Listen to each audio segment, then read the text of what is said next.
Boom! Welcome to episode 3 of the PowerStart podcast.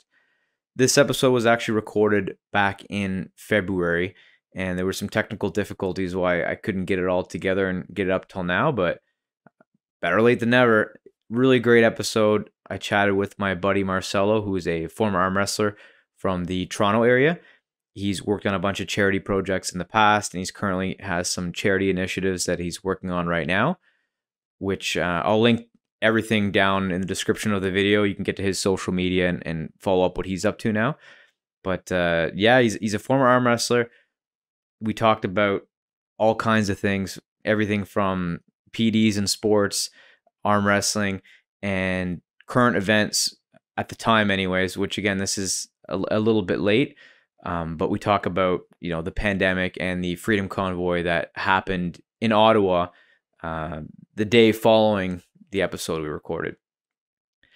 Because we did touch on the Freedom Convoy and the pandemic and mandates and whatnot and everything kind of surrounding that, I think I should make my opinion pretty clear just so nothing I say gets taken out of context.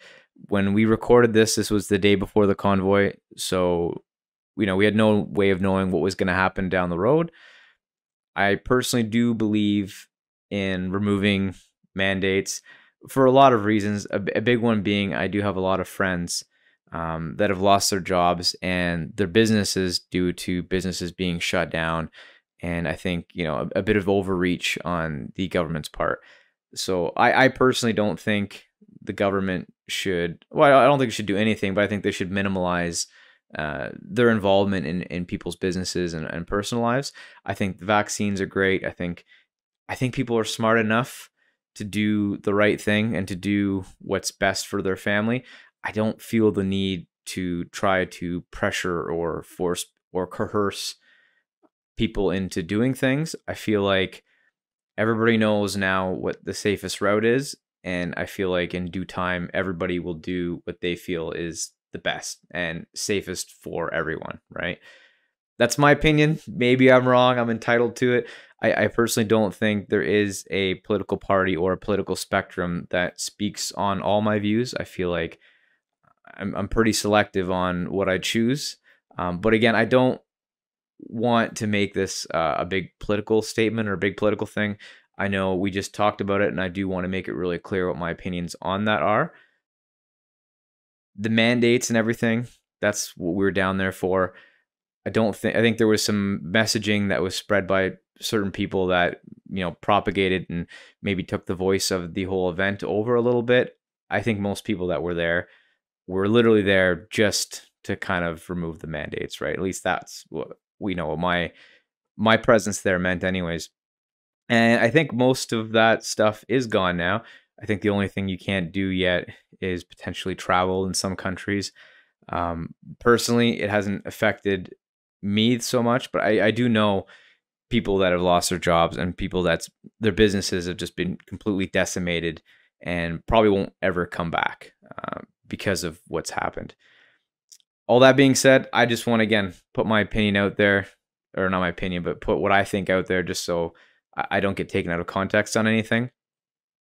On another note, another thing that I've started doing is, hopefully by the time this podcast is out, the website's up and live and running. I've started a website called waytoomuchpower.com, which will essentially just have a bunch of cool shirts and clothing and accessories that I think are kind of cool. Everything's designed by myself or my wife. She's got some input in there as well.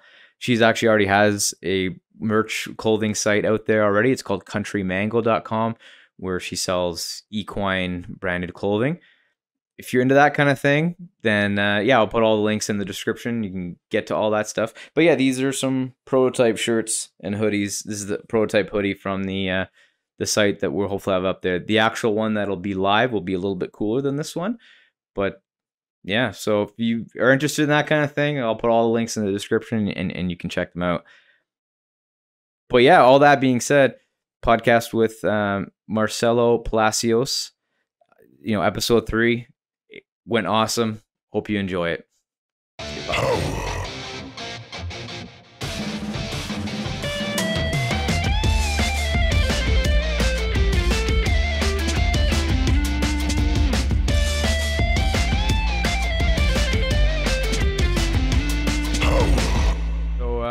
Marcelo, man.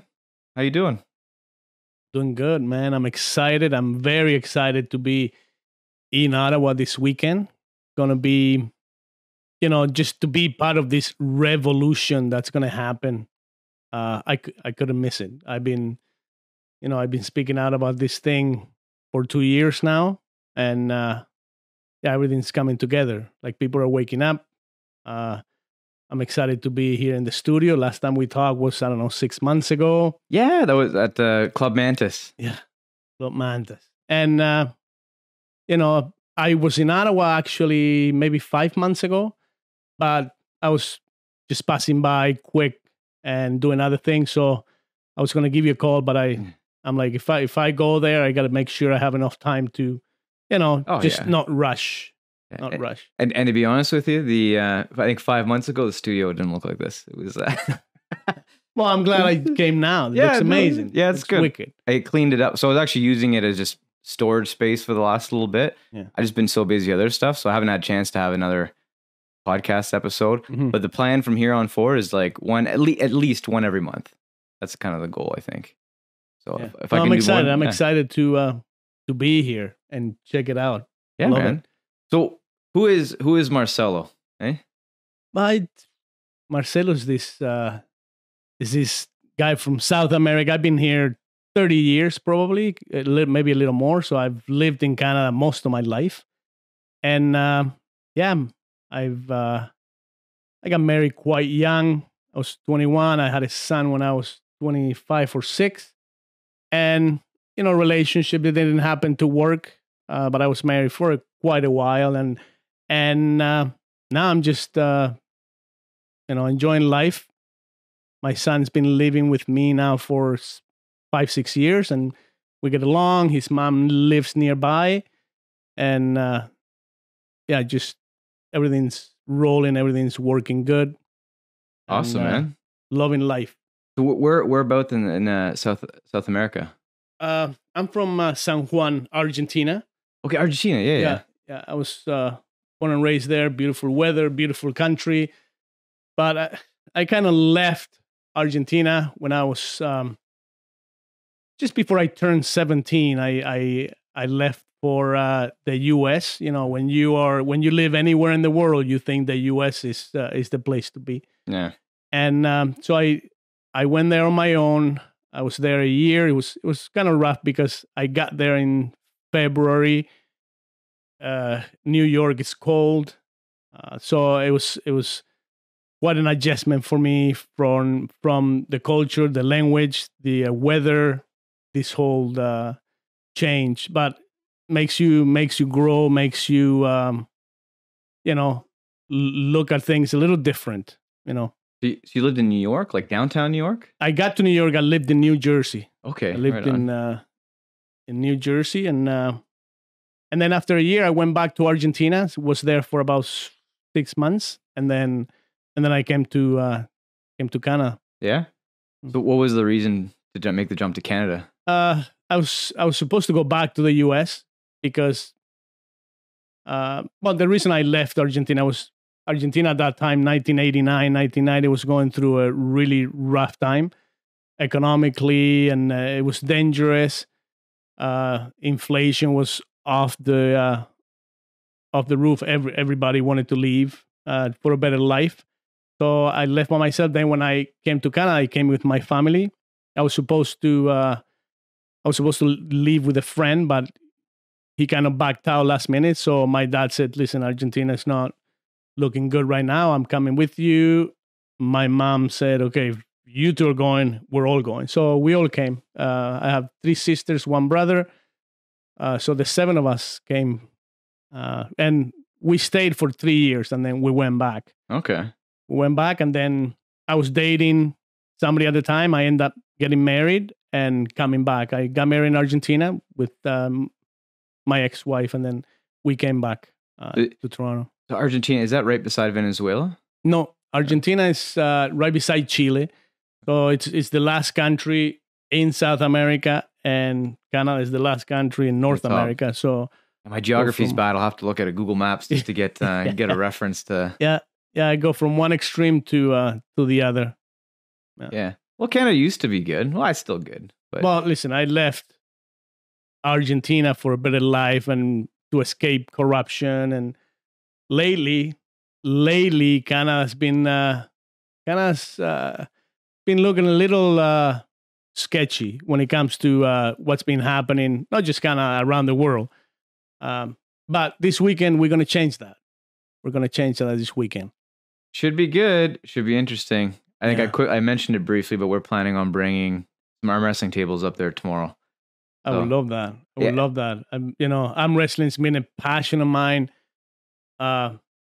since I can remember. And I'm that kind of person that passion is everything. Like anything I do, whether I'm cooking, whether I'm hanging out with friends, whether I'm working or I'm wrestling, it's if I don't feel passionate about it, I don't do it.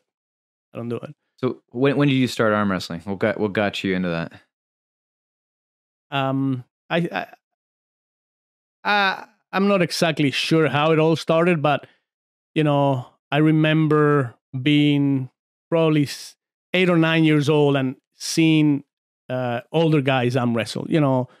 Teenagers like 15, 16-year-olds, buff guys that I thought they were so strong, and seeing them do that, and then I started arm wrestling my friends, and I could beat most of my friends, and then I started arm wrestling bigger guys, and I could start beating bigger guys, and not because I was strong. I think I had somewhat of an idea of what to do at the table and where to put my elbow, and everything was somewhat freestyle, like freedom arm wrestling, what Devin calls freedom arm wrestling. And that's how we all start. We never put our elbow on an elbow pad when we started. It's always a table or a bench or a rock or any of those platforms to just arm wrestle. It's almost more dynamic, I think, right? Because I feel like the pad's really restricting. Yeah, very much.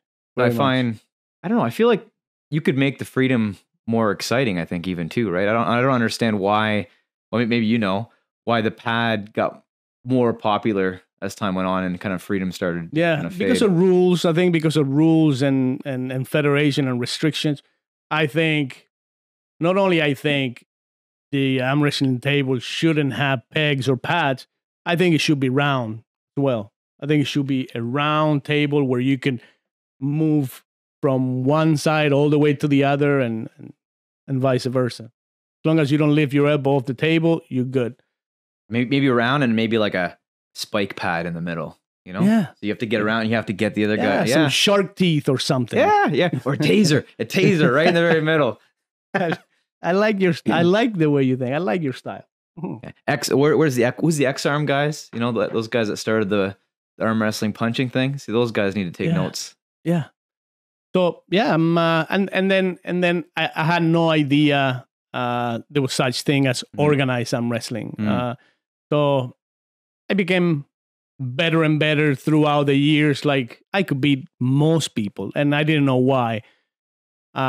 So working at the place where I'm working now, when I first started, I would ask people to arm wrestle. I would just go up to people and say, "Hey, do you want to arm wrestle?"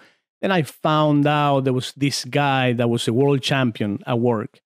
His name was George Gacha. He actually passed away probably 4 or 5 years ago.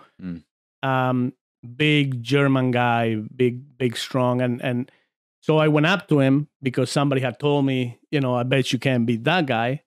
I went up to him, I talked to him, and he told me, yeah, we can arm wrestle. Tomorrow I'll bring a table, we put it in the parking lot, and we can arm wrestle. And I had no idea what he meant when he said he'll bring a table. I didn't know there was such thing as arm wrestling tables.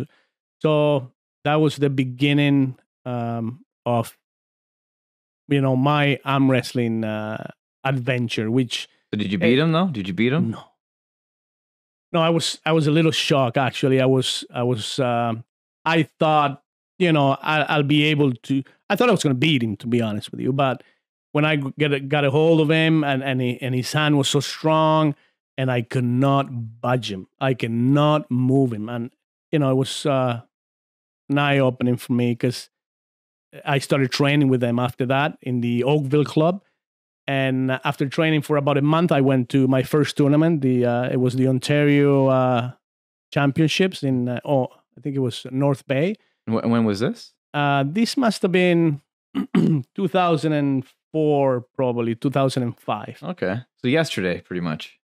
Yeah, it's almost 20 years ago. Isn't that crazy? Yeah, it's almost 18 years, I guess. 18 years or night. Yeah, because I think I started arm wrestling after the 2003 Worlds that was in Canada. I started right after that.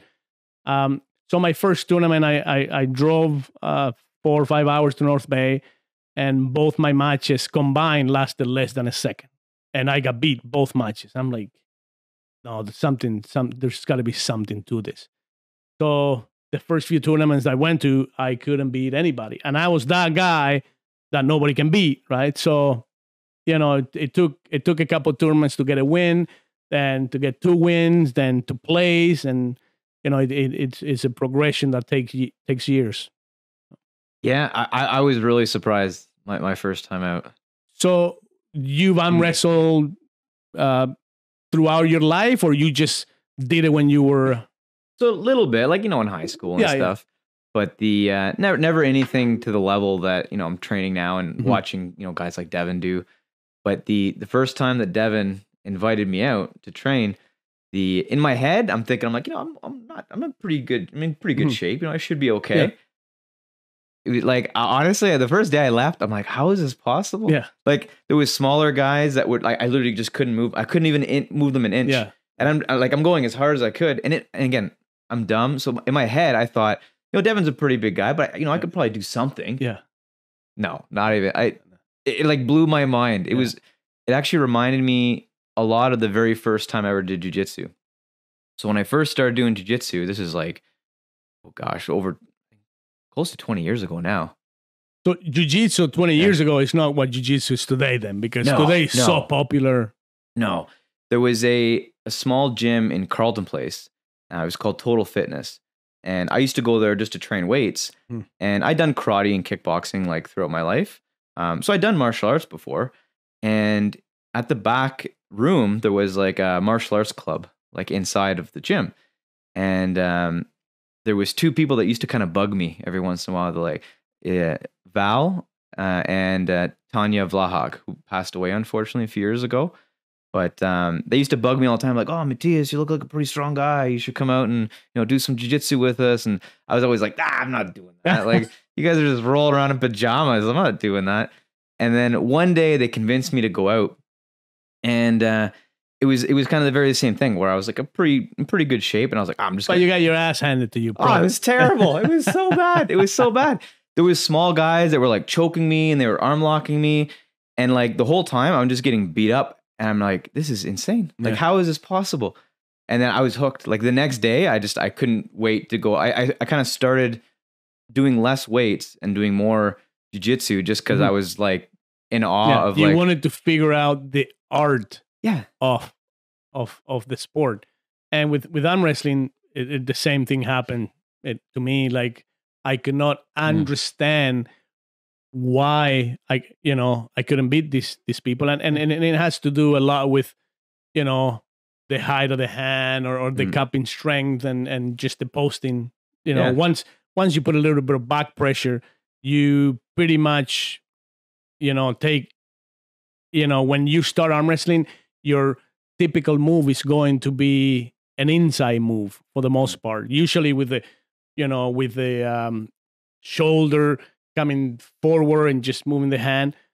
And if you just apply a little bit of back pressure, that's what make guys that beat everybody. That's what stops them from doing that. Yeah, it's interesting because I think it is a martial art, right? Like, I think it doesn't seem like it if you're just kind of looking at it. But if you remember the early UFC days, right, when you saw guys like grappling, people didn't understand it. Yeah. And I think that's kind of where arm wrestling is right now, and it's starting to kind of get out of that. Yeah. Whereas people were seeing it before, and it's just like, oh, it's just 2 guys. Whoever's the strongest pulling sideways wins, or pushing sideways. but it's not like that at all. It's like there's back pressure, you're pulling, you're using your wrist, you're using your fingers. Yeah, It's very dynamic. The popularity of arm wrestling is really growing right now. Yeah, and I do believe it's going to become somewhat of a UFC started now. With the UFC and the beginning of UFC, you could just have street fighters over there that were going to do decent. But now if you don't have a complete game, if you don't have jiu-jitsu, if you don't have a good ground game, if you don't have a good stand-up game, you're not going to last in there for 2 minutes. Somebody's going to find your weakness, and it's the same thing at the arm wrestling table.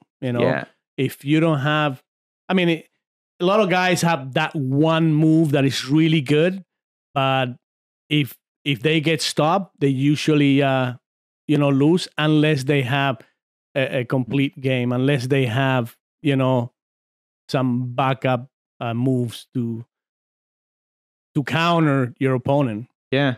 And I think arm wrestling is the same way, right? It's the fighting and arm wrestling. Like if you look at some of the best MMA fighters of all time, right? Like you have guys like Anderson Silva, and Pierre, guys or George St. Pierre too. But those guys are probably not the best example. Maybe Anderson is, but a lot of these top guys, they really have like one lane of fighting, and they're just ridiculously good at it, right? Like Anderson's wrestling wasn't that good. I would say almost not really there at all.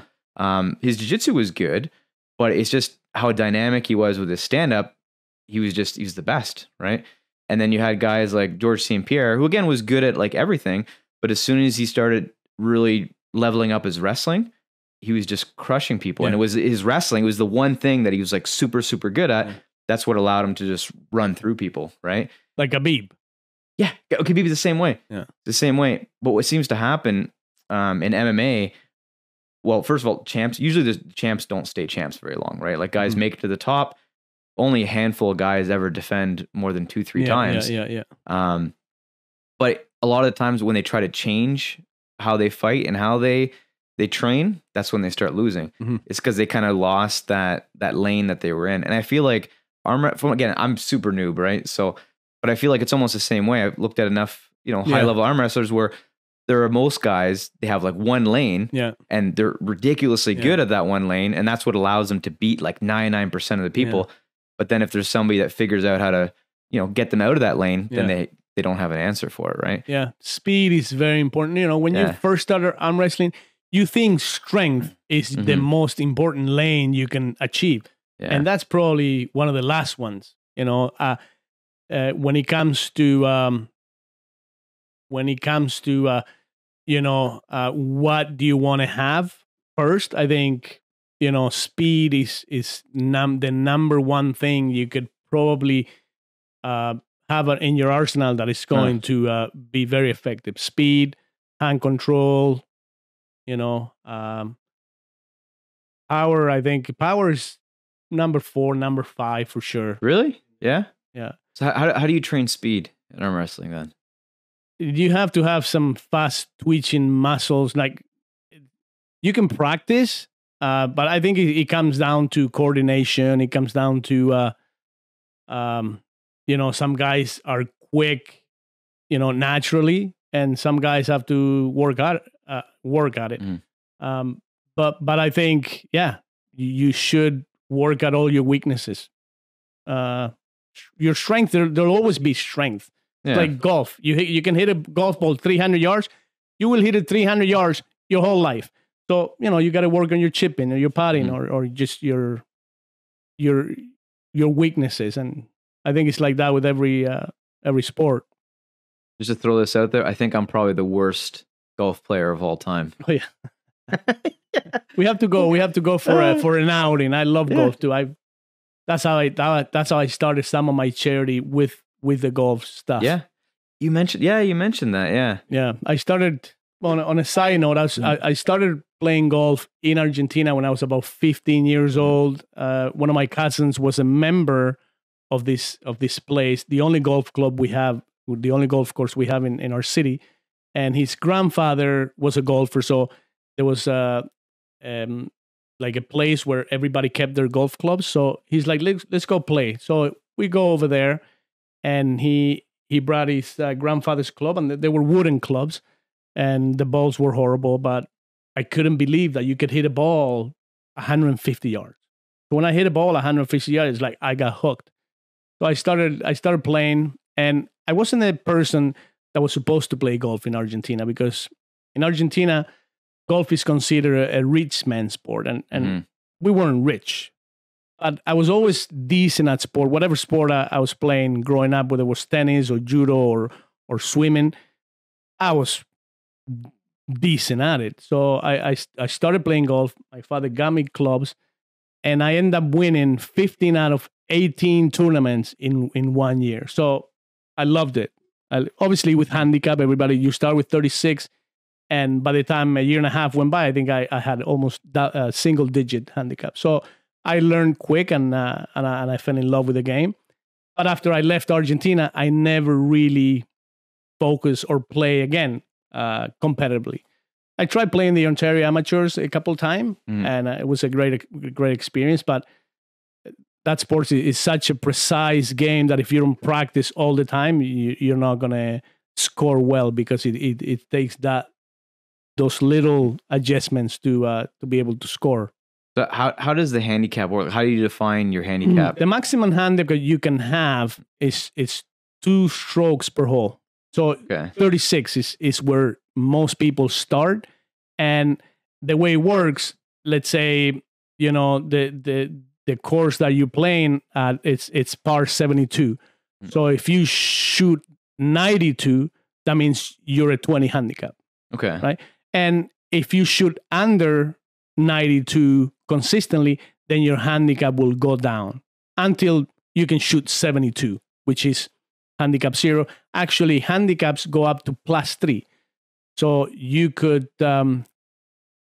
shoot 69, and then you get added 3 strokes to your card. Okay. Right? Like the guys that are really, really good, they're in the plus handicap. So they don't take strokes to their game, they add strokes at the end of the game. So if you're playing at like a really high level golf, I guess those guys would all be at 0, right? They couldn't give handicaps to people if you're at like the World Series or something like that? No, if you become a professional golfer, you play without handicap. Like me and you play, whatever you shoot. If I shoot less than you, I win. If you shoot less than me, you win.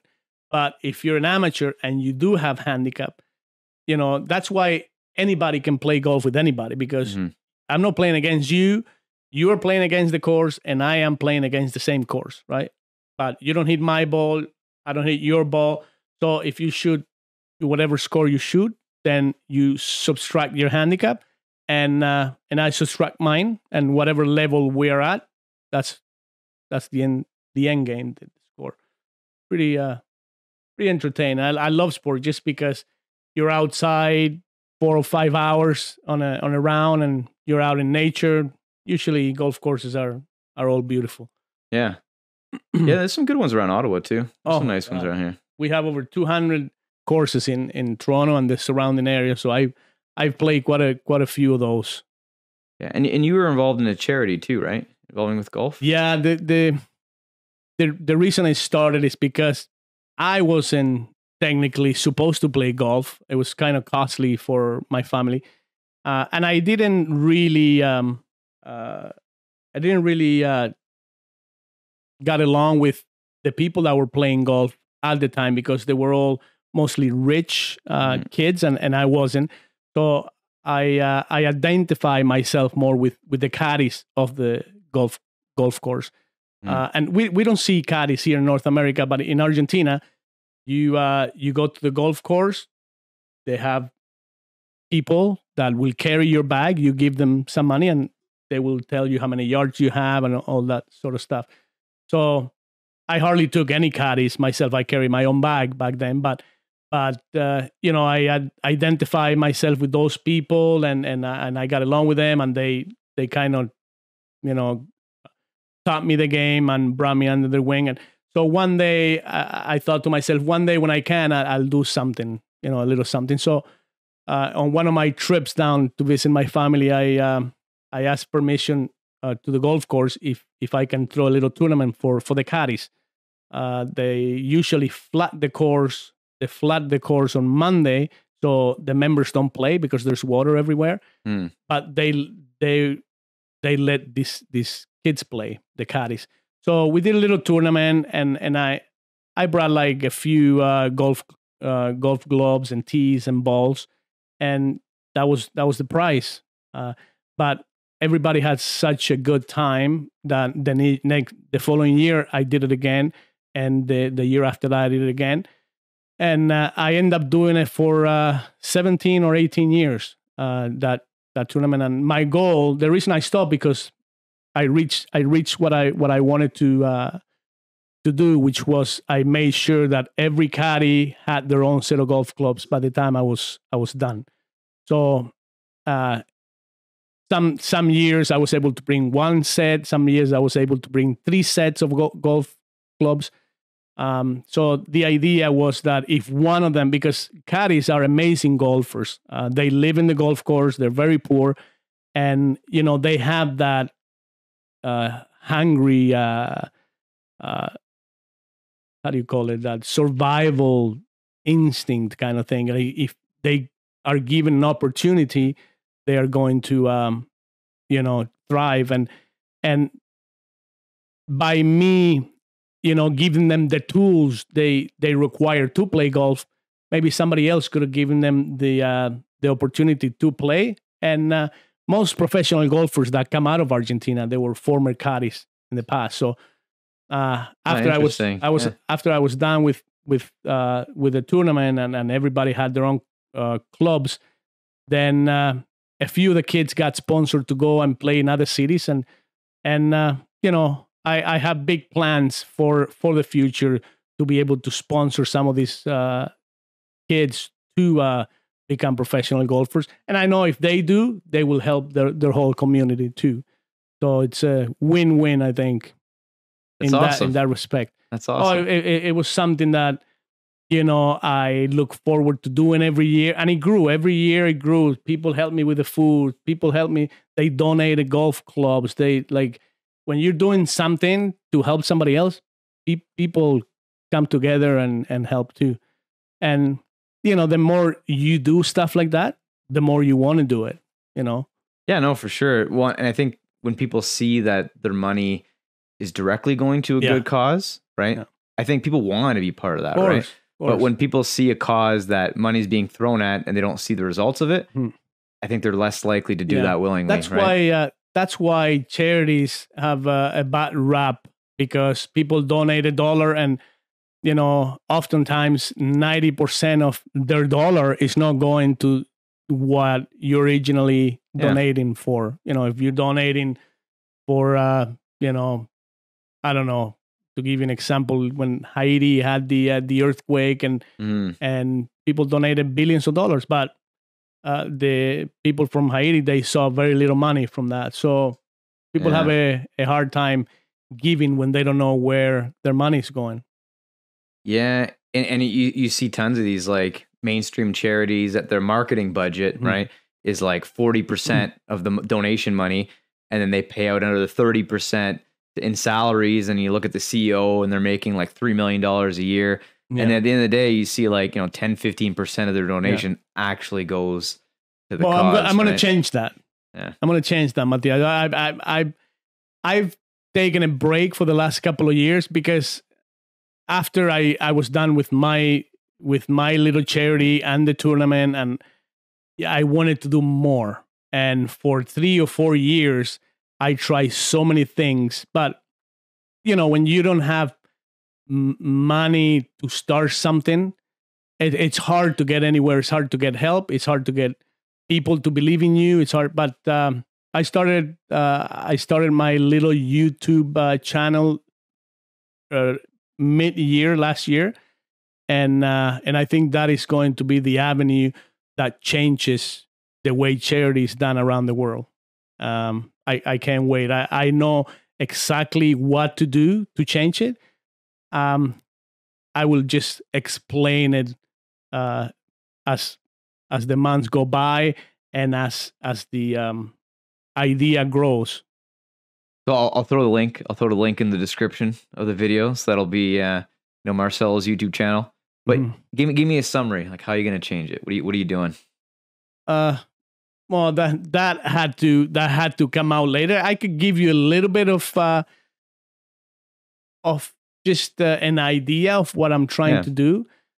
What I'm trying to do is, let's say, and I'll be honest with everybody, because I'm trying to start this thing and telling people I'm going to change the world. And for somebody to say that is a big statement, and people don't take you seriously. But we all change the world in different ways, and for me, the way I can change the world in my head, it's giving my best, whatever that is, right? And anytime you are doing something positive, you're making a change in the world. So to me, it's you just got to start something, and people will come. Yeah, well, it's one of these things. I think you shoot for the stars, maybe you land on the moon, right? You still made a lot of progress. I've done a market study already. I've had great people to look up to, like Nelson Mandela, like Mohammed Yunus, like the founder of Tom's, Blake Makowski. Like, the reason these guys became successful is because they were doing something. Like Blake Makowski, he started the Tom's. I don't know if you're familiar with this guy. No, not at all. He started the the running shoes, Tom's. He actually started this project from some shoes from Argentina. They're called alpargatas. They're the cheapest shoe you can make. He was in Argentina vacationing, and he met two people at a cafe somewhere, and they started talking, and they told him that they were going to go to give away shoes to poor people. So they will go to rich neighborhood, ask for slightly used shoes or used shoes, and go to poor neighborhoods and give them out. And he got so much satisfaction from that. And he was a young entrepreneur from the US. He's like, I'm going to buy 200 pairs of shoes. I'm going to take them back to the US. For every pair of these that they buy, I'm going to donate a pair to somebody in need. So he started that probably 15 years ago today, and he has given away over 20 million pairs of shoes now. And now I think of it, I did hear about this at some point. Yeah, I think I was listening to a podcast where they were talking about that guy. So I did a market study pretty similar. I bought 200 T-shirts, and I sold them at work with my story. I told everybody what I was going to do with it. And I told them that 100% of the profit of the T-shirt was going to go to somebody in need. And I sold all 200 T-shirts in less than 4 hours. Nice. So, I know it works, and it's something along those lines of what I want to do. And when I'm ready to do it, and when I have a certain fan base or a certain following, I know people want to change and want to help, and they don't want to see, we made enough food in the world for 12.5 billion people. Yeah. But 1.5 billion people go hungry every day. So how does that happen? We throw away food. We throw it away. Yeah. So, charity is something that I've been, again, very passionate since the beginning. I've been doing it with my dad. My dad used to take me to the outskirts of San Juan and go to poor neighborhoods and bring goods and bring, comforters and brooms and stuff that they couldn't get. And that's just how it starts. You fall in love with just helping. And, it's very rewarding. Something once you start, you won't stop. Yeah. No, it's, and I think as long as people stay on the right path when they're doing charity work, I feel like nothing but good can come of it, right? I think it's when people start to see, or certain people, I should say, start to see the money flowing into charities. That's just money changes people. Money changes everything. Money changes everything. And, I am in a position, and I've always been in the same position where I've never been attached to those things. I don't have very much. And I did. I had the houses and I had all of this. But when I got divorced, things changed and I started helping people and I helped my family and I bought my car and I did all these things and I ran out of money. And since then, I become a minimalist and I don't hold on to things. I don't hold on to anything. And I'm pretty sure I'm the happiest person I know because I don't let, money or material things just consume me. Right? Yeah. Well, I think it's when most people, when they have their basic necessities like covered and you're at the point in life where you don't have to worry about the basics, then usually happiness is just kind of like a byproduct of anything above that. Yeah. Right? Yeah. And, I like nice things. I love nice things. But if I have to jeopardize my happiness or a weekend away with friends or with family because I have to work to buy all these things, I won't do it. Yeah. And I have done it. For years, I've worked without vacations and without this because I had the big house and the new car and all of this. But, you get trapped into this circle where the more you make, the more you have to work to sustain your lifestyle. Yeah. And that's a trap. And especially if you have a lifestyle that requires you to go into debt to make more money, and then it becomes this stress battle, right? That's how society is set up right now. Yeah. You can have anything you want at any given time. Oh, you have no money? No problem. Here's a credit card. We send it to you. You pay us later. Yeah, 20% interest. Don't worry, you'll pay us. That's how it starts, right? So, but now without a job, can't do that. It's sad what's happening. Yeah. Well, do you want to go on talk about that a little bit? About what's going to happen tomorrow? Yeah, we could. I'm excited. That's what I'm here for, ultimately. I lost my job last week. After 28 years of working next month, I'll start my 29th year of working in a place where it was a dream job. It allowed me to, have an amazing life, travel the world, and, a simple life, but something that you never think is going to come to an end. It did, because of the restrictions and the narrative that's going on and the mandates. If you don't abide by what they're saying, you're done in society. They want to paint the picture of, if you're unvaccinated, you're putting everybody in danger. And you know what? I think it kind of even goes beyond the whole vaccinated, unvaccinated. If you actually look at the number of businesses that have struggled because of mandates and because of lockdowns, I know so many people that, have owned like gyms and hair salons and other types of businesses that they couldn't operate. And because they're small businesses, they're essentially living month to month, right? They're not Walmart. They're not Costco.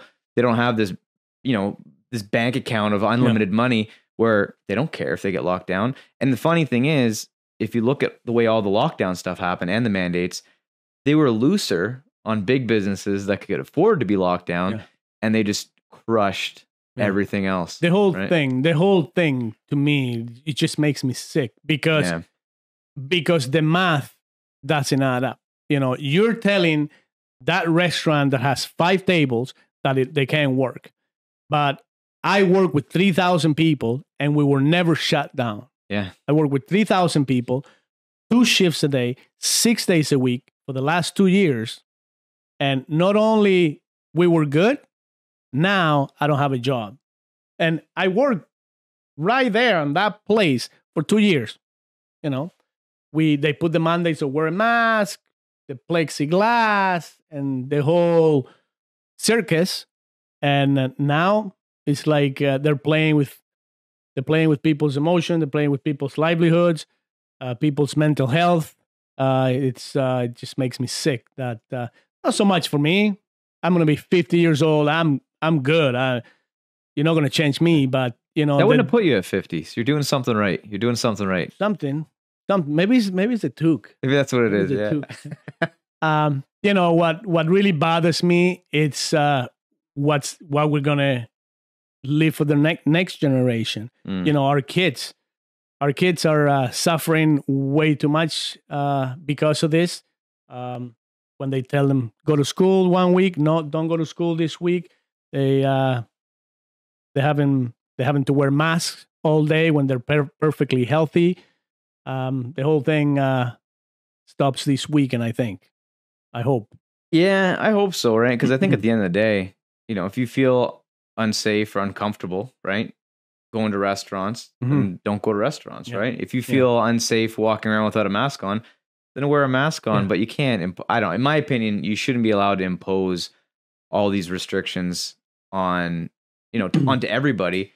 Who I think really, at the end of the day, I don't think it has the positive outcome that anybody thought it was going to. No, right? no, not at all. Not at all.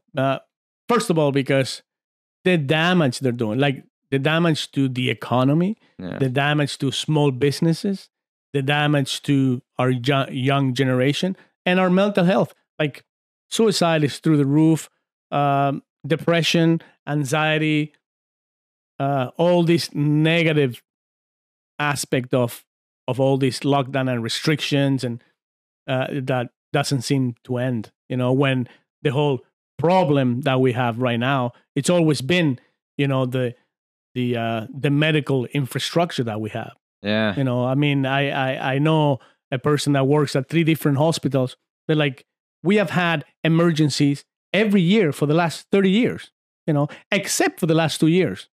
The last 2 years, I've seen less people in hospitals, she told me, than in the last 20. And I've been to hospitals. I was actually there 4 or 5 days ago for my shoulder. Bring a camera and I'll I thought things would be shut down right now, all those streets, but they're not. I was able to drive right on that main street by the parliament. There was a few roadblocks yesterday. Yeah. So last night, we went downtown. So we dropped off the arm wrestling table at or two arm wrestling tables at a friend of mine's place who lives very close to Parliament. Yeah. And then on the way there, we'll pick them up. But on the highway, I think I saw 2 or 3 roadblocks in a couple of places, but nothing crazy yet. Yeah.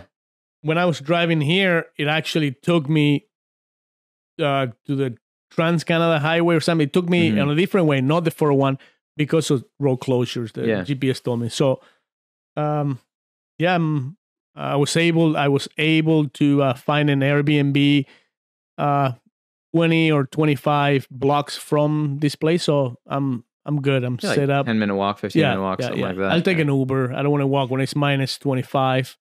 It's gonna be cold tomorrow, but I think, you know, there's gonna be 1 million people there tomorrow. Million, yeah. Oh, I think so.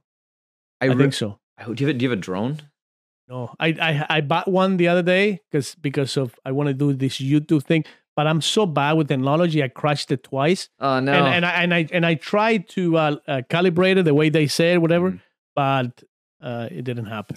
Happen. I hope somebody gets some really good drone footage. I think that'd be really cool. I got a big stick. I can, but nothing big. Nothing. Yeah, actually, you know what? I have a friend of mine who has a really good drone.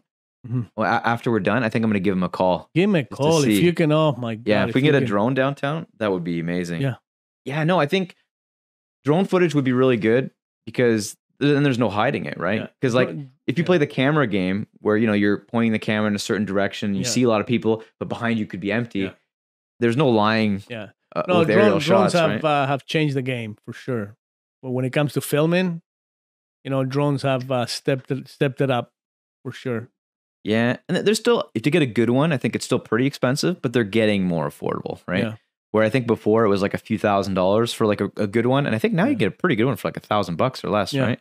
Yeah, I paid like 600 or something, and this one was like 4K and, you know, motion. It wasn't obviously high end, but it had all the things that the high ends had. You know what the model is?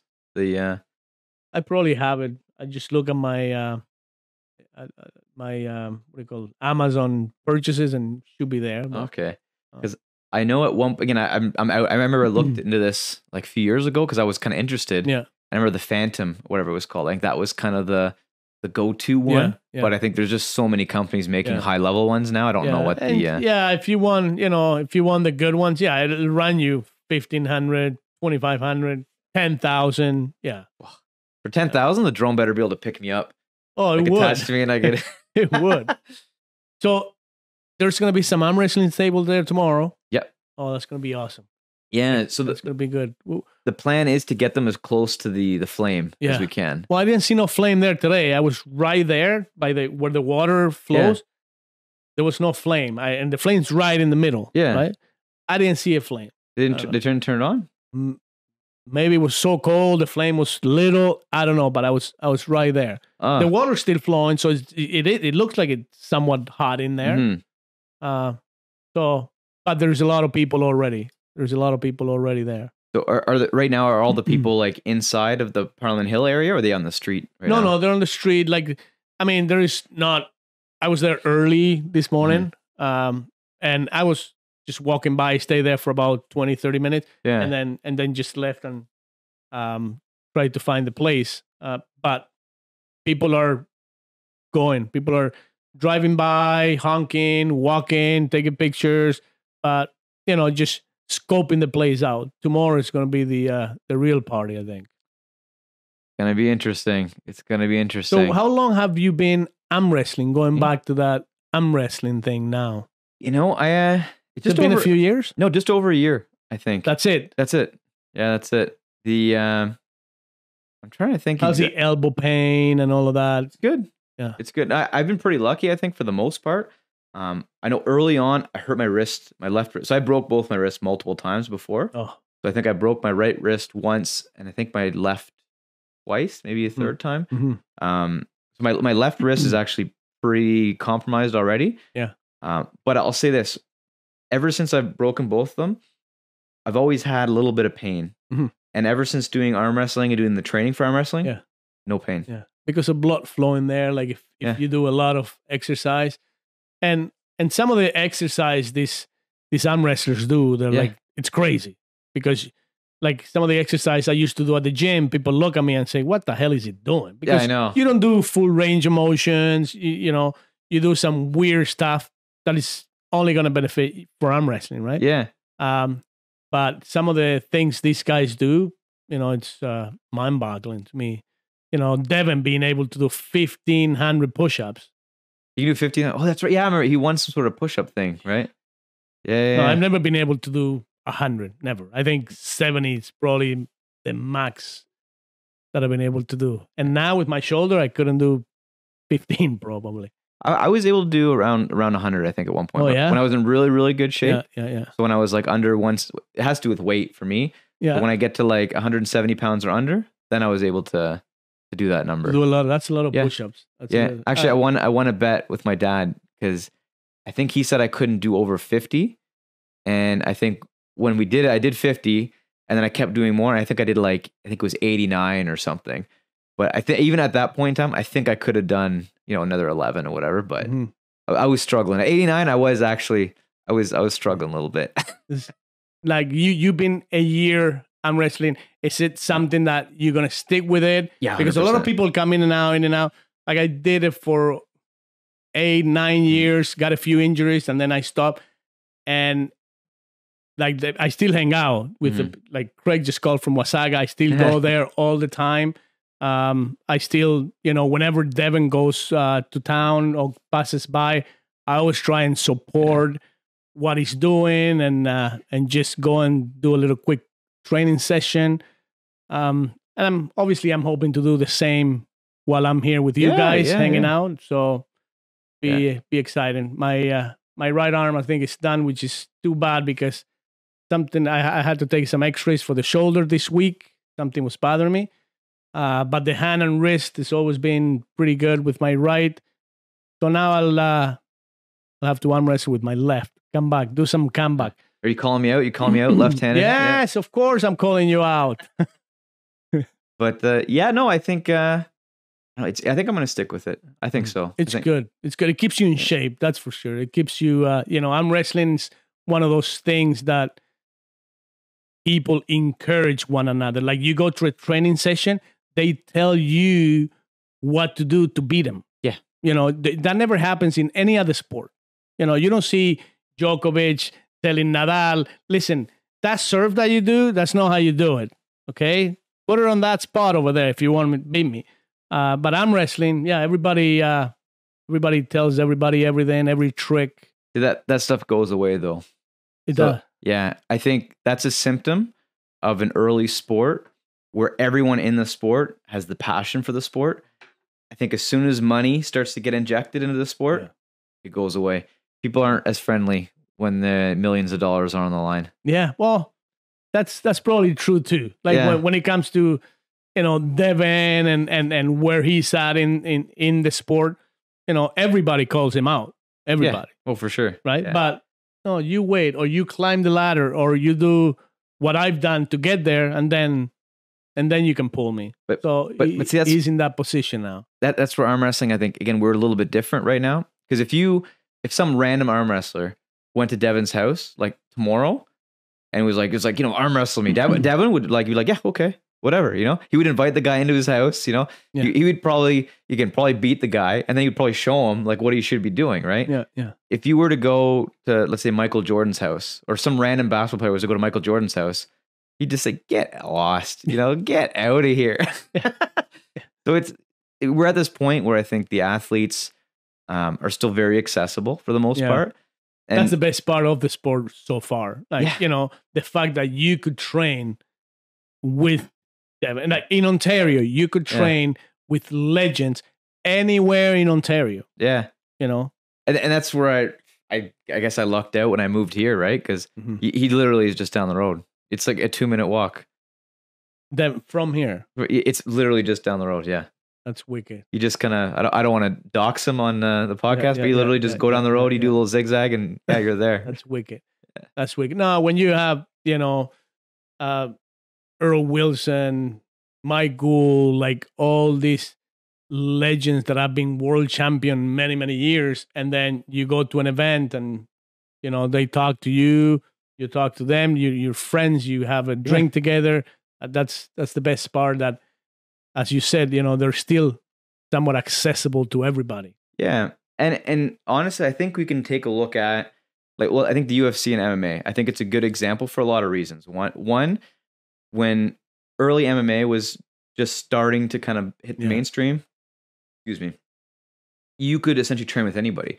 You could go to a top MMA gym and you could just go sparring or in training or do some jiu-jitsu with like some of these top level guys, right? Yeah. But then as the money's starting to get in there, it becomes more dangerous to like have a random guy come to your gym and then potentially get really hurt, right? Yeah. Like, because if you're just fighting for fun and you're fighting for like, $500 on the weekend, like, whatever, you don't really care that much. But now if that weekend, it's like you have the chance to win $15 million, it's like, okay, I'm going to mitigate my risk a little bit. I'm not just going to have everybody come in here and train. Yeah. Right? Because for that, at that level, every athlete has his team.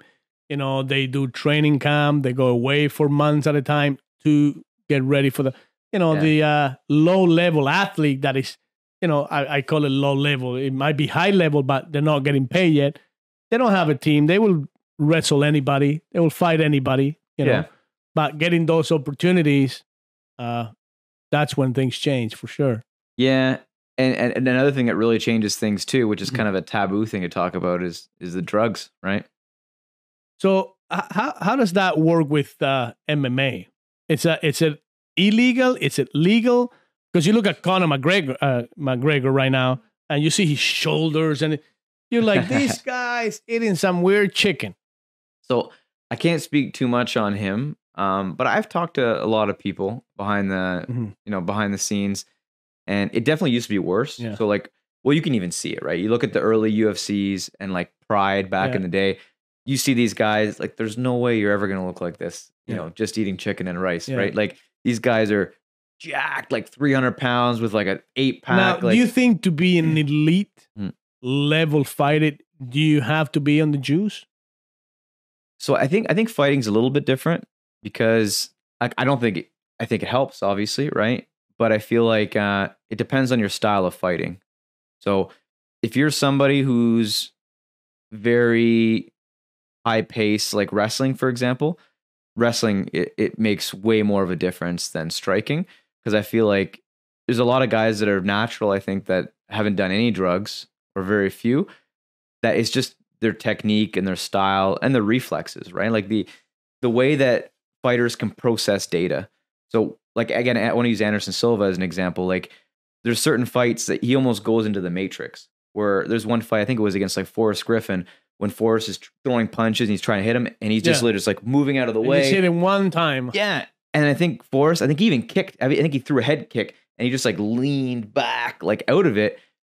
And I think even if he was doing drugs, I don't think it would have mattered. Like you need to kind of be in a zone to be able to perform the way that he did, right? And that's like, that's instinctual. That's like your reflexes. That's just raw speed.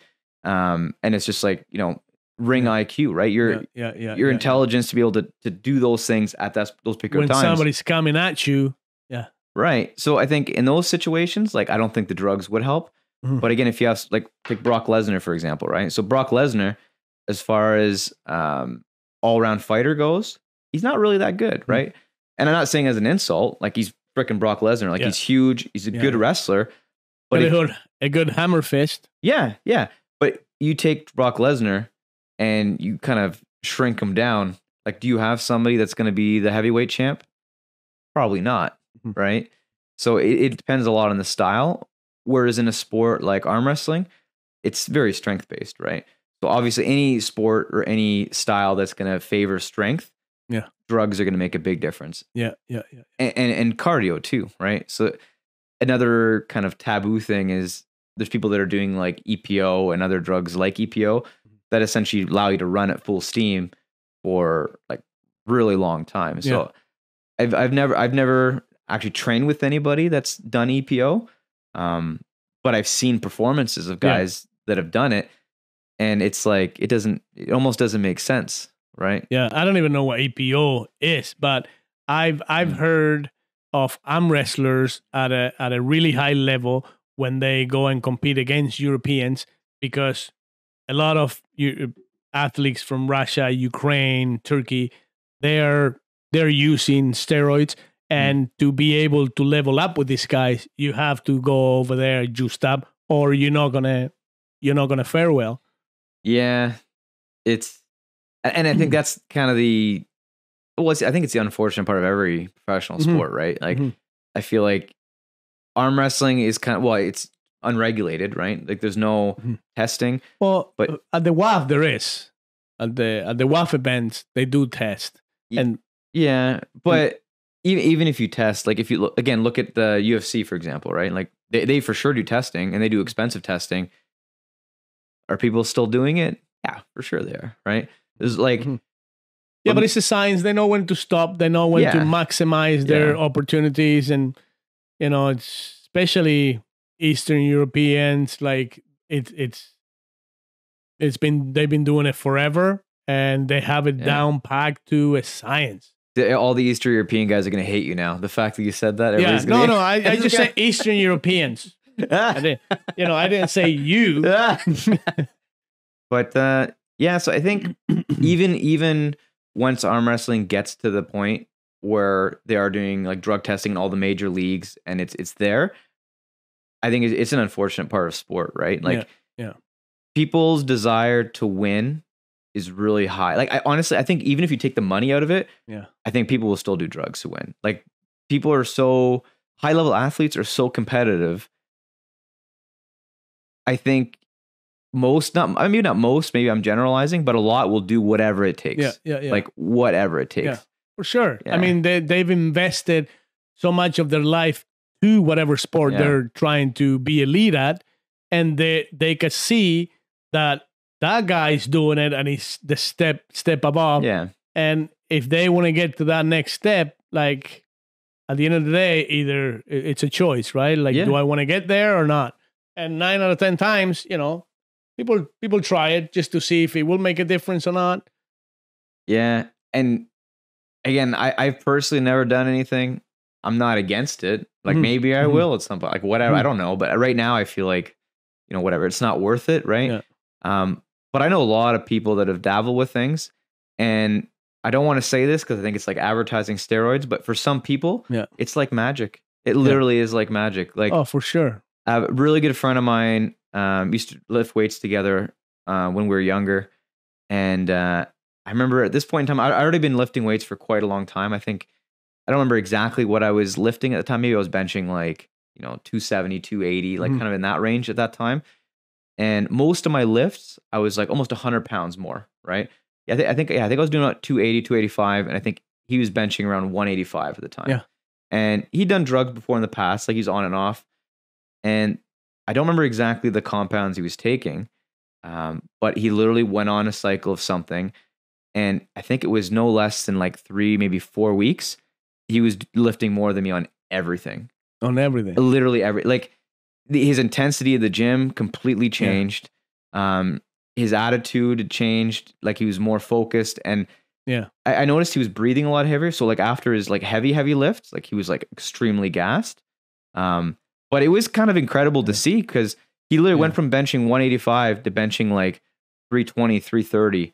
Like it's the jump. It was impressive. Significant. It was It's significant. significant. Yeah. His whole body composition changed. Like his body, if you were to like take his head off and you were to put both those bodies side by side, even after let's say like 3-4 weeks, you'd be like, nah, it's not the same guy. Yeah. Yeah, I've seen that too. Yeah. This guy in high school, like skinny kid, skinny, like, weak. People used to make fun. I didn't see him for a while. Then 6 months went by and I saw this guy. I'm like, no, this is not the same guy. Yeah. Like he must have taken everything that was out in the market. Like this guy gained like 60 pounds of muscle. I could not believe it. I could not believe it. How, juice could change your body composition that much. I'll say this though. It's either, again, I don't 100% know, but I think it's either the way that people do it or there's a genetic attribute to it as well. Mm-hmm. Because I do know people that have done a lot of drugs and they never really got very impressive, right? Like I know people that have literally done it. Like I have another friend of mine who like he ruined his body. He got all kinds of health problems because of it. And he never really got to a level where you were like, oh, that guy's juiced. Like you'd never know. Like you would never know he did any drugs, and he did a lot of drugs. Yeah. Whereas, my other friend that I was talking about, I don't think he did that much. Yeah, but he was putting in the time, work hard. Maybe that's what it is. Yeah, maybe it's just certain people are just not willing to push themselves to that point. And then maybe the people that are, if you add drugs to the mix, that's what really makes a difference. Or maybe there's a genetic level to it as well, right? Whereas two guys could do the exact same drugs, work out the same, and for whatever reason, this guy works better. I think it becomes sort of an addiction too, because you see, when you go to the gym for years and years, and you have a certain body type, but then you see these guys that just came into the gym, and then you see them 3-4 months later, and they look different. And I've had friends that have been doing the juice, and it's like they just keep doing it because I don't know if you like that the work, it shows like 10 times more when you do drugs than when you don't. Yeah. So I think it's a lot of people, and a friend of mine, he was into, I don't know if it was strongman kind of type. He's like, it's addictive. He says, I went to a competition in England, and before I left, he says, I couldn't take this shit with me. So he said, I had to do like double the stuff that I used to do just because I wanted to be ready for competition and stuff. So, these guys go overboard sometimes, I think. I think it's everything. Like humans are addicted to everything, right? Like we're addicted to sugar. Yeah. We're addicted to, alcohol. Yeah. We're addicted to, drugs, obviously, right? And steroids is a drug. But yeah, I think it's a really powerful compound, right? Like something that can literally just make you stronger and feel awesome. Yeah. Yeah. Guy one time told me that if you do steroids and don't work out, you will have a better body of somebody that doesn't take steroids and work out. Well, I don't know if that's true, but he says, I stopped working out. This guy says, I stopped working out for the last 5 months, but I haven't stopped, the juice. And I haven't changed. Yeah. I don't know if he was doing his pull-ups or push-ups or whatever. Yeah. But it just stays. Now, you stop, and I guess, 50% of your gain to be gone within a couple months, probably. Yeah. And I think there's a genetic component to that. I think there has to be, right? Because I know some people that, have never worked out a day in their life, and you could put that guy in a gym and he could probably bench, 200-300 pounds, just because they're just monsters naturally, right? Whereas you take a guy that's been working out his entire life and he'd never be able to bench press 200-300 pounds, right? I don't think benching is critical for arm wrestling anyways. Arm wrestling, to me, it's bringing things this way. It's pulling, not pushing, right? Well, I think there's something to it though, right? Because if you're pulling the person in and then you're kind of bringing them down, I think your chest is engaged a little bit, right? Yeah, well, the only time that you might use some of those muscles that you do for bench is when you're pressing, I think. When you're pressing. But even when you're hooking, it's always bringing things to your body. If you can extend your opponent, an inch, it's a mile on your favor. Yeah. Right? Well, which is good for me because I've never been super strong on bench. Well, you're talking about 250, 260, 270 at some point. That's heavy. Yeah, not compared to some of the guys I've trained with though. Like the most I've ever benched was 365. But I spent I think almost an entire year like really focusing on it. 4 plates aside or something?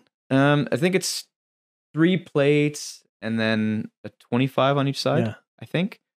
No, 360 or 365, something around that range. But I'd only ever done it one time where I was with a buddy of mine, and this is when I used to work at Algonquin College. Yeah. And I would just go to the gym every day at lunch. They had a really, really nice facility there, and I happened to run into him there. And he was doing bench, and I was like, you know what? Let's just try to go as high as we can go. And we just kept putting it on incrementally. Yeah. And I remember, it was like 360 or 365. But if you could do 365, you could probably do 300 easy, like not easy, but regularly, right? Trying to think. At that time, my workouts were mostly 5x5s. So I was doing, it was very rarely that I would try to do maxes. Yeah. I would just do maxes once in a while. And my 5x5 bench, I think, was 265, I think, or 275. So I do 5x5, 265 or 275. Yeah. And that was it. And then what I would do is actually, there's a program that I found online. I think it's called the Russian Experimental Weightlifting Program. And it's a program that some guy did for the Olympics one particular year, and they put an Excel sheet online so you can just put your lifts in. Yeah. And then you can essentially just follow the plan. And that when I was following that to a T, that's when all my lifts started to get really, really good. Yeah. And the way it worked is you put in your 100% max on bench press, deadlift, shoulder press, squat, and I think your cleans or clean and press or something. It was just cleans, I think. And then it would essentially just generate you a program based on that. Yeah. And then at the end of every time you do it, so I think it's 3 or 4 weeks, and you go through the plan, and then you do a max. And I think every time you end at 105 or 110% of what your max was. And then increase. And obviously you don't make it all the time. Yeah. But whatever your max was at the beginning, so let's say you're benching 100 pounds, you would do it. And then at the end, you would probably bench press 110 or 115 pounds. Oh, those amazing. Yeah, it worked pretty well, but it obviously doesn't scale forever, right? The more times that I was doing it, I would incrementally. But those programs are amazing. My brother started running. He's a couple years younger than me, but he started running last year. And the program that he started, he's like, it was a little dumb because they made me walk 1 block, run 1 block, walk 4 blocks, run 4 blocks. It was really slow increments. Yeah. But then 2 or 3 months later, he's running 2 hours nonstop, right? Which if you don't get into one of those programs that, they've been studies made over and over and over, if you follow it, and they actually pass it to me. I hate running, but I might start. Running's something I really got to get into it. Yeah. I think it's all about, like progressive overload, right? Like always adding a little bit more. But then I think rest is important too. Cause I think the particular program that I was talking about, it was, you would do this thing for like 3-4 weeks and then you would rest a week and then establish your max again. Right.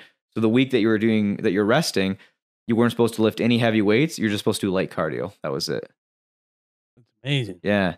So, but I guess certain attributes, like I think speed and like endurance, I don't think the rest is that important.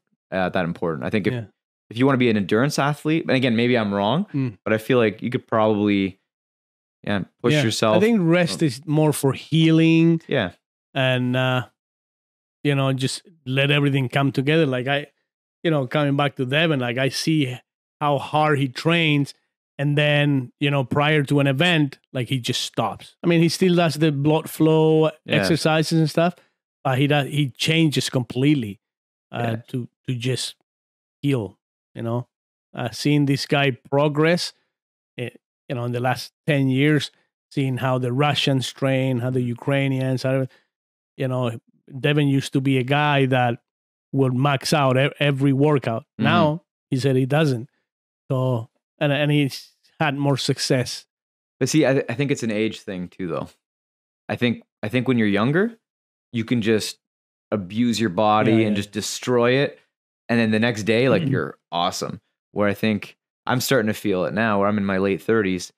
I can't really do it the same way. Like I used to push myself super, super hard when I was in my 20s. Yeah, I can't do those same kind of workouts now. I try, but the next day I don't feel the same. I feel like now if I push myself like that, I would just be breaking everywhere. Yeah. So age, there's not a lot of good things about aging. There isn't. There's a few good things about getting old, and one of them is just saying what's on your mind.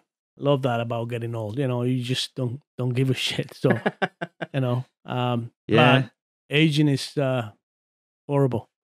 It's interesting because I feel like within the last 20 years, our freedom to say what we want to say has kind of dwindled a lot.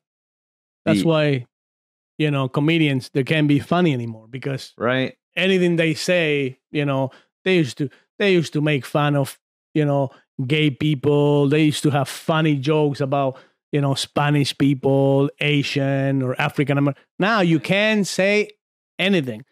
I think it's actually more dangerous than that. Because if you think of the dumbest thing that you did when you were in high school, right? Oh, I got so many. And now imagine that there was YouTube videos of all those things on the internet. Imagine your Facebook was just full of those things, right? Like, and I hate to say it, it stops people from getting jobs, right? Like if you do something dumb enough and it ends up, and again, when you're young, right? You're 14, 15 years old, you do stupid things. And now those things are on the internet forever for anybody to see. You can delete it. You can try, right? You could try, but it's there. Yeah. Somebody has it. So now when you try to apply for a job, I know I've done a lot of hiring, and I hate to say it, unfortunately, I've definitely not hired people based on what I've seen on their social media. Really? Yeah. You got to scoop a little bit. You got to go through their stuff a little bit. So one of the people that, and I don't even want it, I'll say it, but one of the people that I was in the process of hiring for another job that I was working at, he seemed like a good candidate. He interviewed very well. But then when I went on his social media, he had a video of him urinating on an animal. And to me, that is, it's bad judgment. I don't think you should go urinating on animals. Yeah. And I think it's even worse judgment that you put it on the internet. Yeah. So to me, it just says that person's judgment's not very good, right? And he's probably not a very good person if he's if he's doing something like that. Right. Yeah. So had he not had that on there, he probably would have got the job. Yeah.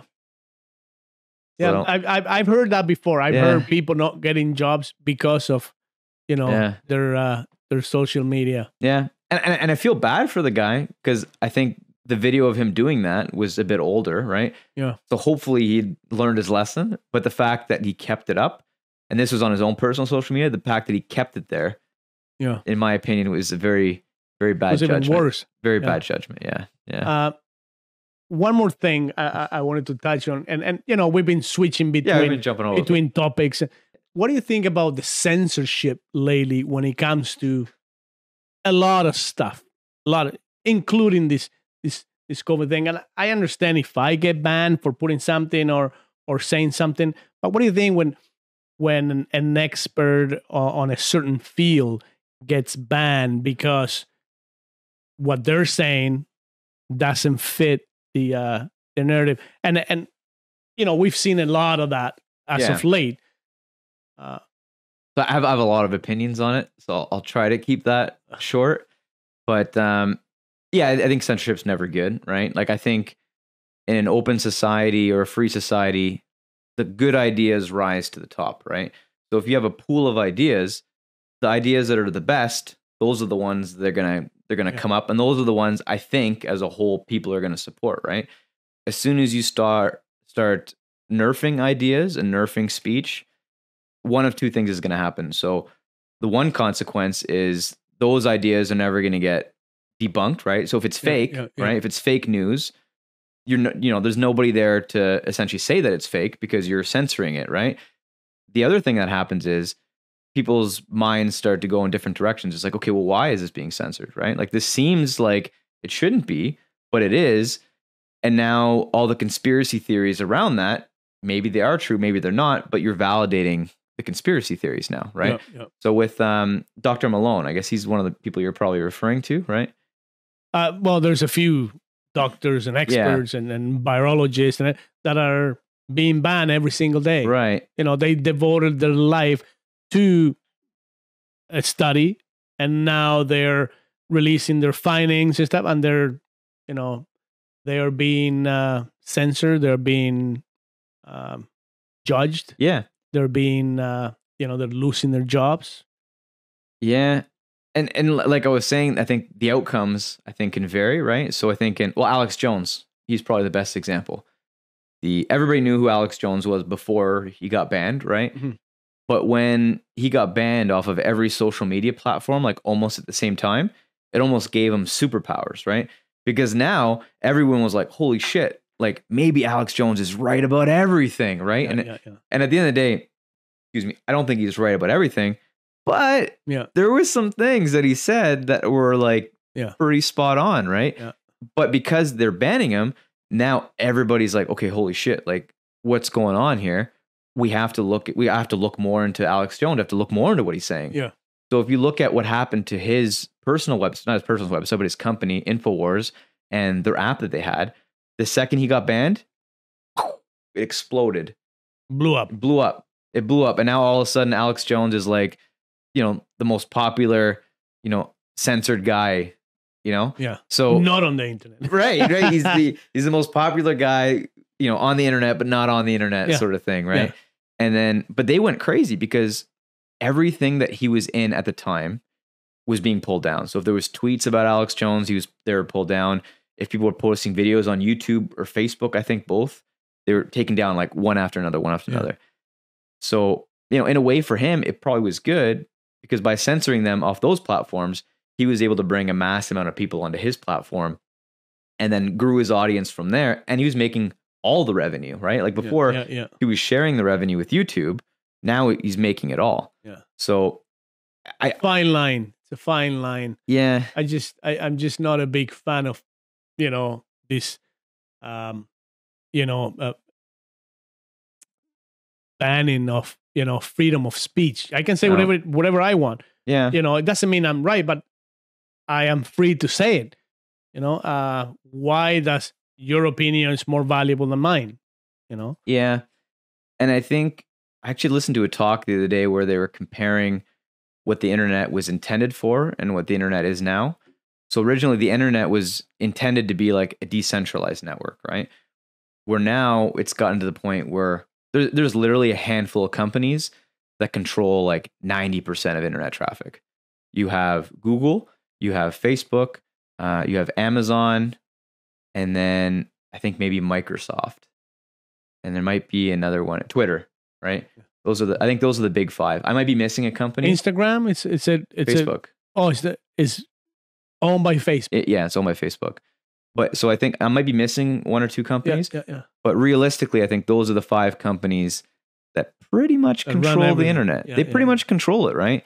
But the internet wasn't built for that. The internet was built to have all these things and all these, originally before URLs were the way they were, you were accessing, independent servers. Like people would put up their own servers for their websites, right?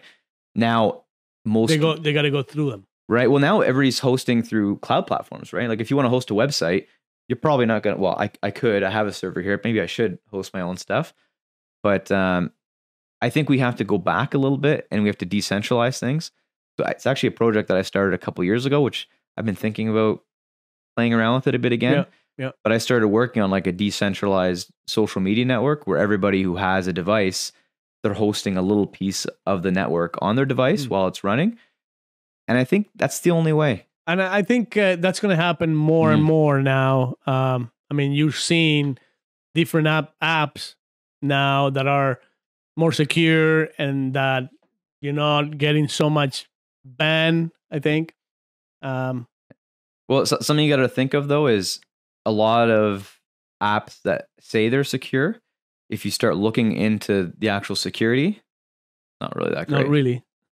Unfortunately, yeah. Like, well, WhatsApp is a good example, right? So when WhatsApp is bought by Facebook now, and if you look at the terms of use that WhatsApp, and I use WhatsApp all the time, so I'm not saying don't use WhatsApp, but maybe think twice about when you're using it. Yeah. I use WhatsApp all the time. But now there's this Signal, there's this Telegram, there's some other ones that I'm not very familiar with. Right. But they say they're better than WhatsApp when it comes to security, I think. So here's the thing. So WhatsApp, for example, they changed their terms of use to say that Facebook looks at the data that you're using and they look at your messages and who you're sending it to, but they can't read the messages, right? But they're using that data for something, but they're very unclear. Like, oh yeah, we study your data, but we don't know what your data is. Like, and you think about that, it's like, okay, well, how are you studying my data if you don't really know what it is? Yeah. It doesn't really make a lot of sense. If you're not supposed to know what it is, how do you know? Right. And if you look at the way the private key, public key encryption methods that they use, they're good, right? But they're not perfect. But the fact that all your messages are still stored in a centralized server, it allows a lot of vulnerability still, right? And I think a lot of these platforms, because they're centralized, there's always problems with that. So I think if you really want, like a man, you know what a man in the middle attack is? No. So if I send a message to you, right? If we're like me and you were talking right now, right? Whoever can hear a conversation, they know what we're saying, right? Yeah. But because we're in a closed room, there's nobody around, we're pretty safe. The same thing goes with the internet. So when I'm texting you, right? Like WhatsApp, for example, my message will go from my phone to the WhatsApp server and then it goes to you, right? Between me and the server and between the server and you, somebody else can inject themselves in, right? Like somebody can packet sniff the traffic that's going through and intercept whatever message, conversation, or whatever it is. Right. So not only can they like listen to the message, because if you know a lot about like the way traffic routes to the internet. No, I don't. You're talking Chinese. Okay, well, I'll try to kind of explain, but you essentially from your home, right, to wherever the Facebook data center, your message will bounce to a bunch of different places, right? It'll bounce through a bunch of wires. It'll bounce through other data centers. It'll bounce through different networks. Anywhere in between that chain, like somebody could literally, and again, it's not likely, but somebody could tap into your the line that goes from your home to the the phone tower, and they could tap into that line and potentially sniff the traffic, right? It's not a likely scenario, but like there's people out there that are ridiculously smart. Like hackers are, there's some legit people in there that they're geniuses, right? These guys are super smart. So essentially what somebody could do is they could listen to the message as it kind of gets routed through. And in a worst case scenario, people can actually change the message, right? So I could be sending something to you. Yeah. Let's say somebody at the WhatsApp headquarters, right? They see this message come in and it's like, oh, I want to play a joke on Matthias. I'm going to change this to this, and then I'm going to relay the message off. Not a likely scenario, but anytime that you have an in-between point you're going to, it's always a possibility, right?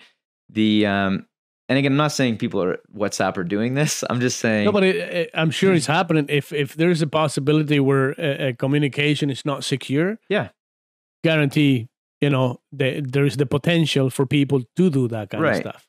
So I think that the best way to communicate in a secure manner is not to have a centralized server, so not a place where all traffic can go to, but take the shortest route to your destination, right? So if me and you are in the same room and we're texting each other, well, like, why are we sending our messages to Facebook or to WhatsApp, right? We should be using the closest way of communicating, whether that's Bluetooth, whether that's NFC, whether that's Wi-Fi Direct. There's a lot of different protocols that can allow that, closer communication, right?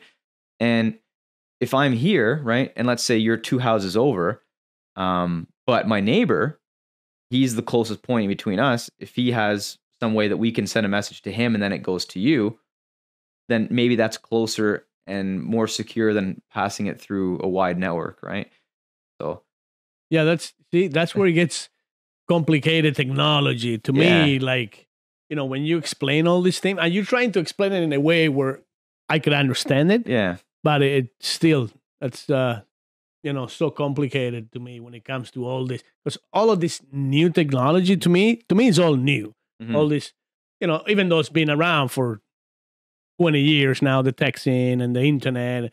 Well, the internet probably 30 years now, and the early 90s started, blowing up. Now with, just this equipment that you have right here, it's unbelievable. It's unbelievable. Hey, I'm just in the basement. We're in a This is all movie magic. Everywhere behind the camera is just garbage. It's amazing. Make camera monitors everywhere.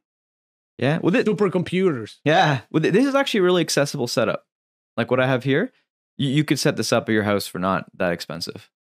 Whatever. No, you could. So if you want, I can give you kind of a rough price of what everything costs here. No, because I don't know how to put it together. But it's not that hard. It's not that hard. So literally, these are some pretty cheap USB mics from Amazon. Yeah. So I think the mic and the stands is about $100. So the cameras are probably one of the more expensive things. These are Sony A6000s. They're picture cameras, but they do really, really high quality video. Yeah. I bought both of those, I think between $500 and $600 each. Yeah. I've seen people actually film with those instead of the big things or different technology. Everybody's using those now. So and that literally, that's the majority of the setup, right? Like the table could be whatever you want. Yeah. The computer can be whatever you want. It helps to have a better computer, but I would say for under $1,000, you can probably get a computer that is powerful enough to do all the relaying of the video and the audio, and to actually have the screen switching and everything. I'm using something called, I think it's called Auto Switcher or something. I don't remember the exact plugin, but it's for OBS, which is Open Broadcast Studio. Yeah. And automatically does it for you. Yeah. It's a bit of configuring, but yeah, it's not that hard. Weak. Yeah. I've actually had a bunch of people ask me about like how I have this stuff set up. So I might throw a video up there at some point, just kind of showing it. But yeah, I will never do something like this for many different reasons. I'm not good at talking. I'm not good at interviewing. I'm not good at coming up with, points of conversation. You're keeping this thing going, asking questions, throwing this thing here and there. Yeah. No, you're good. You could do it. You could do a podcast or something. Well, you got a YouTube channel. So what's the plan with the YouTube? I'm horrible at it. You've seen it. You've seen some of the videos. Great. It's great. I just stick a camera in my face like this, and I know that I will start feeling comfortable at some point. Yeah. I don't know to what extent, but I have a message to relate, and I have to do it. Yeah. I have to do it. I'm close to retirement. I'm almost retired now because I'm out of work, but I need something else to do. And I think, this little bit of charity and thing, I started the YouTube for a different reason. I started the YouTube because I see so many people are unhappy and so many people, need so many things. And, being the happy person I am, I can't understand that. I've been away from my family for over 30 years, and I do see them every year, except the last 2. But just having a positive outlook in life is very important. Yeah. So I started the YouTube thing as an experiment, and it's just taken off to a different place now, which I'm excited, because I think the idea that I've had for about 10 years now is actually possible. Yeah. So, stay tuned. Stay tuned, everybody. Stay tuned. So do you have any, like, what's the next thing? What's the next thing you're going to put out? This weekend. So tomorrow? Yeah, at some point, because I do have a few demonstrations that I've been, and I just, something comes up and I tried to put it all together. Like last weekend, I went ice fishing, and I was there for like a week and a half, and we went to my friend's cottage, and then we went fishing, and I take a few videos, a few pictures. When I get home, I just try and create a story day by day, and just put a minute a day or something, and just experiment and learn. Yeah. I have the cheesiest videos with my girlfriend, like on pizza date, and great. Like, look at it now, and I'm embarrassed. But it's a learning process, and I hate to put myself out there in a way, but I am somewhat antisocial. So maybe by talking to a camera and not seeing anybody around me, maybe that's easier. Yeah. I don't know. No, I think, well, if depending what you want to do with the YouTube channel, right? Like if you want to grow it, or if you just want to kind of document things, just all you gotta do is look at the people that are successful, right? And then just see what they've done right, and then just kind of use that as a stepping stone, right? And there's a lot of people that are big on YouTube that they're pretty transparent with kind of how they got their channel to the way that it was. Yeah. I've studied a lot. I've implemented 0% of it. Yeah. Outside of it's hard. Yeah. It's hard to get people to buy into certain things, because there's so much information out there, and when you're making a video, you can't make it over 4 or 5 minutes, or nobody's gonna see it. Yeah. Unless you are giving them something that is gonna keep them entertained. Which obviously I don't know how to do that. I don't know how to attract fans. I've had a couple of videos where I've actually just sat on the couch and said a few things, and then I watch it, and obviously I don't regret it, because I know it's an experiment, and it's focused on the end goal. So however many years it takes me to do that, I'm good with it. It could be 2, 3, or 5, or 10 years. To me, it's just the place that I want to go. And if I never get there, that's fine. It's all on a positive note that I want to get there, right? Yeah, no, and I think consistency is probably the best thing, right? Yeah. Like if you look at the people that have been on YouTube since the beginning, the ones that are consistent and the ones that are grinding all the time, I'm not going to say they all make it, but I think the longer you stick to it, the more likely that your channel is going to get. Look at Ryan Bowen. Ryan Bowen says it took him 4 years to get 1,000. I think it was 1,000 subscribers. Yeah. And then he actually got 1,000 subscribers in 1 week last month. Yeah. So, it's like the chain, it's one link at a time, in a long period of time, you're going to have a decent chain, I guess. And it's also with niche channels, right? Like Ryan is focused, like, I'm not going to say 100% on arm wrestling, but like, let's say 99% of his content is arm wrestling. So if he's constantly pushing arm wrestling content, as the sport gets bigger, his channel will naturally grow with that too, right?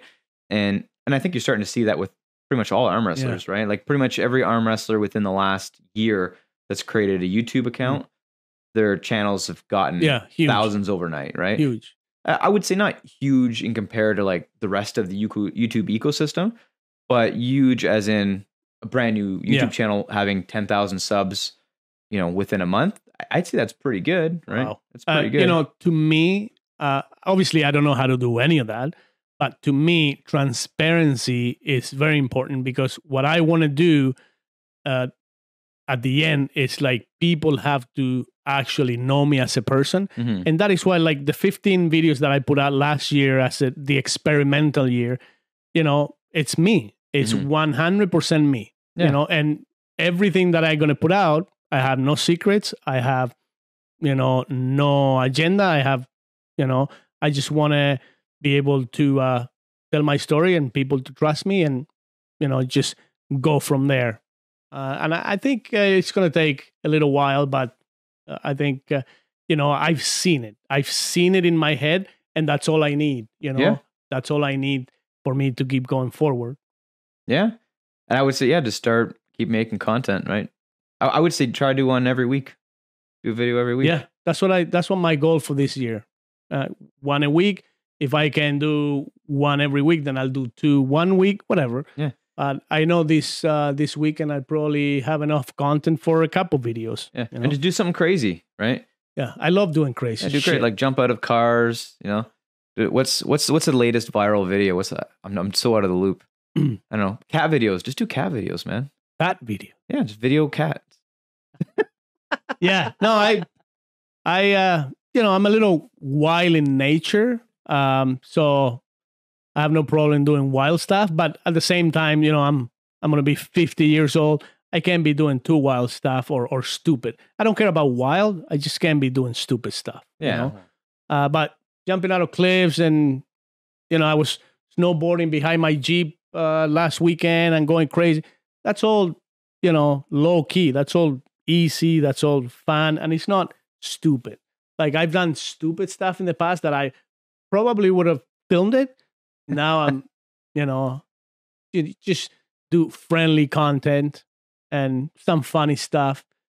But yeah, I've got some stupid stuff. I've done some stupid stuff. Yeah. Oh my God. Yeah. When the whole jackass thing was happening, me and my friends in high school, we filmed a lot. So actually, guy growing up, I think Derek, has most of the footage. So if he wanted to ruin all our lives, he would just have to put that on YouTube, and we'd all probably get fired. Instantly. The thing is that, you know, that jackass thing became so huge and they made so much money. Everybody thought they could do that. Oh, yeah. Know. Yeah. And for the most part, a lot of the viral videos that are out there now is because of stupidity. Well, right? Craziness and, for sure, you know, shock value. You know, because if you're not giving somebody something shocking, it's kind of, you know, pointless to watch. And I see my son watching this stuff of guys going through malls and just throwing food on people, like shit like that, like stupid stuff like that. I think it's, you know, it's not nice, but yeah, those are the, you know, it's got a huge market for that. There was a time when YouTube really favored prank videos. Yeah. I don't know if you remember a lot of those things. There was the like kissing pranks, and then like, who is the guy's name? So there's a YouTube channel, like every other video would be like gone sexual. It'd be like kissing prank, gone sexual. Yeah, you know, yeah. Feeding my dog prank, gone sexual. You know, like it was like these weird clickbaity titles, and like the videos were terrible. But because they were kind of in that prank genre, and I think it turned out a lot of those pranks were like fake too. Yeah. So I think a lot of them turned out to be like actors or whatnot. Yeah, a lot of the pranks nowadays too are set up.